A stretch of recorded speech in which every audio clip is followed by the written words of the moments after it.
85 साल की दादी माँ को जब मैंने देखा कि वह अपने घुटने पर आटे की लोई के अंदर तेल डाल रही थी तो मैंने दादी माँ से कहा कि दादी माँ ये आप क्या कर रही हो, भला इस तरीके से घुटने पे तेल कौन डालता है, आप क्यों तेल को और आटे को खराब कर रही हो। तो दादी माँ बोलती है कि बेटा तुम मेरे पैरों की जो हालत है वो देख सकते हो, पैरों पर इतनी झुर्रियाँ आ चुकी है, मेरी जो चमड़ी है वो भी लटक चुकी है, लेकिन आज तक जो मेरे घुटने में है वो दर्द नहीं हुआ है और ना ही मैंने कभी दर्द महसूस किया है। तो मैंने बोला ऐसे कैसे दादी माँ, जरा मुझे भी बताओगी। तो दादी माँ बोलती है हाँ क्यों नहीं बेटा। लेकिन दोस्तों उससे पहले मैं आपसे एक छोटी सी रिक्वेस्ट करना चाहता हूँ कि आप हमारे वीडियो देश के कौन से कोने से देख रहे हैं, कमेंट बॉक्स में कमेंट करके जरूर बताएं ताकि आगे आने वाली वीडियो में मैं आपको थैंक्स कर सकूँ। हमारी पिछली वीडियो का थैंक जाता है सुनील जी को दुबई से, अनीता जी को आसाम से, दामोदर जी को नेपाल से और मुमताज जी को बीकानेर से। तो दादी माँ ने मुझे बताया कि बेटा इसके लिए जो हमारे घर में लाल वाला प्याज होता है उसको हमें ले लेना होगा, उसका छिलका है वो हमें उतार के जो ऊपर और नीचे से इसको कट कर लेना होगा, फिर एक अलग प्लेट में हमें इसके छोटे छोटे टुकड़े कर लेने होंगे। मैंने दादी माँ से कहा कि दादी माँ क्या इससे ये सब पॉसिबल है। तो दादी माँ बोलती है बेटा क्यों नहीं, इसका इस्तेमाल मैं पिछले 60 सालों से कर रही हूँ, मुझे आज तक दर्द महसूस भी नहीं हुआ है। और इसी के साथ हमें इसमें कुछ लहसुन की जो कलियां हैं वो भी ऐड करनी होगी। बेटा तुमने देखा था मेरी चमड़ी जो है वो अभी भी लटक रही है, लेकिन दर्द का कहीं नामो निशान नहीं है। हमारे जो दादा है, दादी है, मेरे माता जो पिता है वो भी इसी चीज़ का इस्तेमाल करते थे, उन्होंने मुझे यह खास चीज़ बताई थी। तो दादी माँ से मैंने बोला कि दादी माँ ये मुझे भी बताओ, मैं भी कुछ इसी तरीके से अपने जो दोस्त हैं, व्यूअर्स हैं, उनके साथ भी इस चीज़ को शेयर करना चाहता हूँ। तो दादी माँ ने बहुत ही हंसते हंसते कहा क्यों नहीं बेटा, तुम इस चीज़ का जरूर इस्तेमाल करो। हमें क्या करना होगा, लगभग 10 से 15 लहसुन की जो कलियां हैं वो ले लेनी होगी और इनके जो है हमें छोटे छोटे टुकड़े कर लेने होंगे। और इसी के साथ हमें एकदम बिल्कुल नेचुरल तरीके से इस चीज़ को हम तैयार कर रहे हैं। और इसी के साथ हमें इसमें कुछ लौंग भी ऐड कर लेने होंगे और लौंग के साथ साथ हमें इसमें ऐड करना होगा मेथी दाना। मेथी दाना ऐड करने के बाद हमें कुछ इसमें काली मिर्च की भी ज़रूरत पड़ेगी। ये सारी की सारी चीज़ों को जो है हमें इस्तेमाल करना है और ये सारी की सारी जो चीज़ें हैं वो एकदम नेचुरल भी है।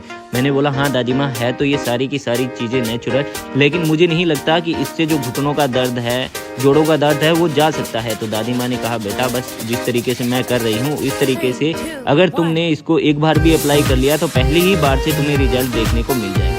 फिर दादी माँ ने बताया कि एक कड़छी हमें ले लेनी है, इन सभी चीज़ों को जो है वो इस तेल के अंदर डाल देना है। जैसे प्याज हमने इसके अंदर ऐड कर दिया है, लहसुन कटा हुआ हमने इसके अंदर ऐड कर दिया है, मेथी दाना 1 चम्मच हमने इसके अंदर ऐड कर दिया है और इसी के साथ हमने इसके अंदर काली मिर्च और लौंग को भी ऐड कर देना है। और इसके अंदर चम्मच की मदद से इस तरीके से इसको कंटिन्यू घुमाते रहना होगा लगभग 15 से 20 मिनट तक, ताकि यह अच्छे से एकदम जल जाए और इन सभी के जो तत्व हैं, पोषक तत्व हैं, वो इसके अंदर आ जाए। तो दोस्तों मुझे दादी की यह खास चीज़ बताई हुई बहुत ही ज़्यादा पसंद आई। तो मैंने दादी माँ से पूछा कि दादी माँ इसका जो हमें अप्लाई है वो कैसे करना है। तो दादी माँ ने बोला रुक जा बेटा, मैं धीरे धीरे तुम्हें सब कुछ बता दूंगी, लेकिन एक साथ बता दूंगी तो अगर तुम घर पे जाके इसे ट्राई करोगे तो तुम्हें कुछ भी समझ नहीं आएगा। तो दादी माँ ने खुद मुझे अपने पास खड़े होकर ये सारी चीज़ें बताई और मुझे यह दादी माँ की बहुत ही खास और बढ़िया चीज़ लगी। दादी माँ ने लगभग इसे 15 से 20 मिनट तक अच्छे से तेल में इसको तल लिया। तलने के बाद दादी माँ ने बोला कि अब जैसे ही ये एकदम अच्छे से जल जाए, यानी एकदम अच्छे से फ्राई हो जाए ये सारी की सारी चीज़ें, हमें क्या करना होगा, गैस की जो फ्लेम को है बंद कर देना होगा। और दादी माँ ने एक चीज़ और मुझे बताई कि जब भी तुम 60 साल के हो जाओगे या 70 साल के भी हो जाओगे तो तुम्हें कोई फ़र्क नहीं पड़ेगा, तुम्हारे जो जोड़ों में है कभी भी दर्द नहीं होगा, तुम्हारे जोड़ों में कभी भी जो कटक कटक की आवाज़ है वो भी नहीं आएगी।